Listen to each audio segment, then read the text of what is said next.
Fantastic Mr. Fox, chapters 7, 8, and 9. Here we go. Chapter 7, We'll Never Let Him Go. At 6 o'clock in the evening, Bean switched off the motor of his tractor and climbed down from the driver's seat. Bunce did the same. Both men had had enough. They were tired and stiff from driving the tractors all day. They were also hungry. Slowly they walked over to the small fox's hole at the bottom of the huge crater. Bean's face was purple with rage. Bunce was cursing the fox with dirty words that cannot be printed. Bogus came waddling up. "Dang and blast that filthy, stinking fox! What do we do now?" "I'll tell you what we don't do," said Bean. "We don't let him go." "We'll never let him go," Bunce declared. "Never, never, never," cried Bogus.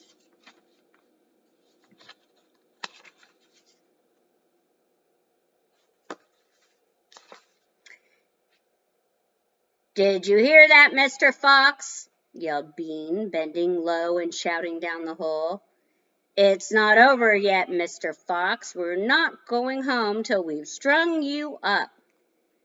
Whereupon the three men all shook hands with one another and swore a solemn oath, that's like a promise, that they would not go back to their farms until the fox was caught. "What's the next move?" asked Bunce the pot-bellied dwarf. "We're sending you down the hole to fetch him," said Bean. "Down you go, you miserable dwarf." "Not me!" screamed Bunce, running away. Bean made a sickly smile. When he smiled, you saw his scarlet, that's red, gums. You saw more gums than teeth. "Then there's only one thing to do," he said. "We starve him out. We camp here day and night, watching the hole. He'll come out in the end. He'll have to." So Bogus and Bunce and Bean sent messages down to their farms asking for tents, sleeping bags, and supper.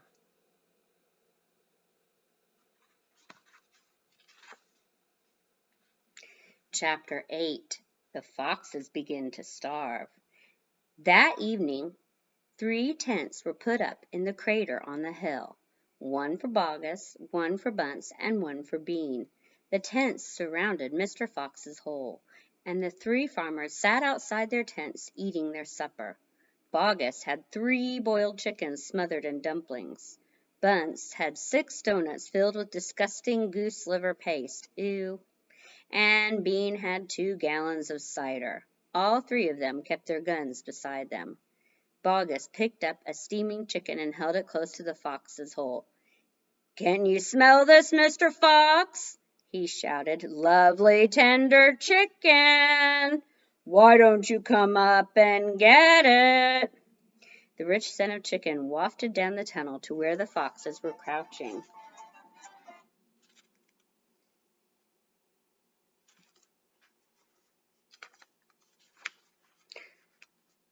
"Oh, Dad," said one of the small foxes, "couldn't we just sneak up and snatch it out of his hand?" "Don't you dare," said Mrs. Fox. "That's just what they want you to do." "But we're so hungry," they cried. "How long will it be till we get something to eat?" Their mother didn't answer them, nor did their father. There was no answer to give. As darkness fell, Bunce and Bean switched on the powerful headlamps of the 2 tractors and shone them onto the hole. "Now," said Bean, "we'll take it in turn to keep watch. 1 watches while 2 sleep, and so on, all through the night." Bogus said, "What if the foxes dig a hole right through the hill and comes out on the other side? You didn't think of that, did you?" "Of course I did," said Bean, pretending he had. "Go on, then, tell us the answer," said Bogus. Bean picked something small and black out of his car and flicked it away. "How many men have you got working on your farm?" he asked. 35, said Bogus. I've got 36, Bunce said. And I've got 37, Bean said. That makes 108 men together. We must order them to surround the hill. Each man will have a gun and a flashlight. There will be no escape then for Mr. Fox. So the order went down to the farms, and that night 108 men formed a tight ring around the bottom of the hill. They were armed with sticks and guns and hatchets and pistols and all sort of horrible weapons. This made it quite impossible for a fox, or indeed any other animal, to escape from the hill. The next day the watching and waiting went on. Bogus and Bunce and Bean sat upon small stools, staring at the fox's hole. They didn't talk much. They just sat there with their guns on their laps. Every so often, Mr. Fox would creep a little closer toward the mouth of the tunnel and take a sniff. Then he would creep back again and say, "They're still there." "Are you quite sure?" Mrs. Fox would ask. "Positive," said Mr. Fox. "I can smell that man Bean a mile away. He stinks." No pictures on that page. Chapter 9. Mr. Fox has a plan. For 3 days and nights this waiting game went on. "How long can a fox go without food or water?" Bogus asked on the third day. "Not much longer now," Bean told him. "He'll make a run for it soon. He'll have to." Bean was right. Down the tunnel the foxes were slowly but surely starving to death. "If only we could have just a tiny sip of water," said one of the small foxes. "Oh, Dad, can't you do something?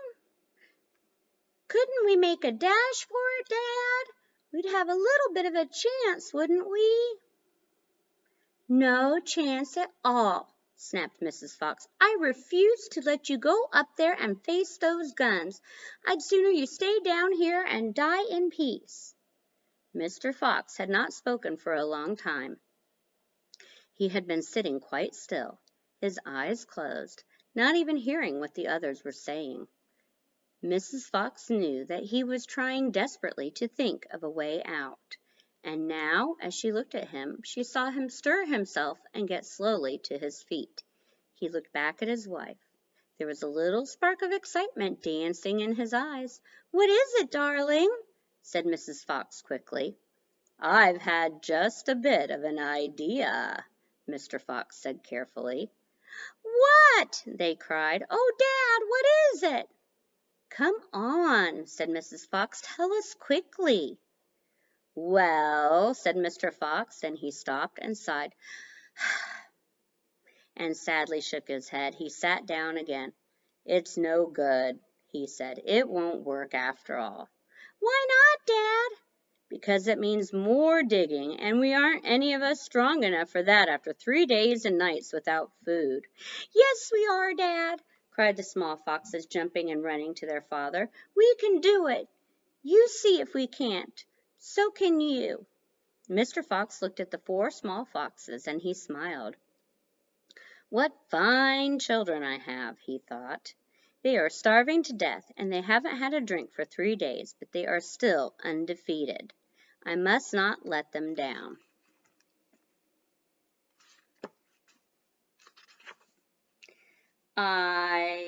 I suppose we could give it a try," he said. "Let's go, Dad.